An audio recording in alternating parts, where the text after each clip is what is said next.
आपण खुर्चीत असो, सोफ्यावर असो, डायनिंग टेबलवर असो अथवा कुठेही बसलेला असो, कसं बसतो? तर हे असं, हो ना, पाठीचा कडा वाकवून असं पोक काढून बसतो. तर प्रिय सखी, आपला पाठीचा कडा हा खूप महत्त्वाचा असतो. म्हणूनच आजपासून एक छोटासा नियम, जेव्हा कुठे जिथे कुठे बसशील तेव्हा तिथे एक स्वतःकडे लक्ष दे की पाठ सरळ आहे का.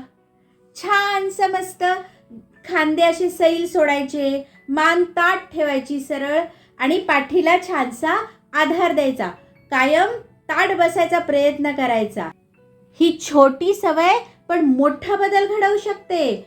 मग सखी, आज दिवसभरात बसल्यावर ही गोष्ट लक्षात ठेवशील ना? तर कमेंटमध्ये येस लिही. आणि हो, अशा छोट्या छोट्या टिप्स बघण्यासाठी व्हिडिओला लाईक कर आणि चॅनल सबस्क्राईब कर. आता आपण भेटूया एक वीक सोडून त्याच्या नेक्स्ट वीकमध्ये थर्सडे टिपमध्ये.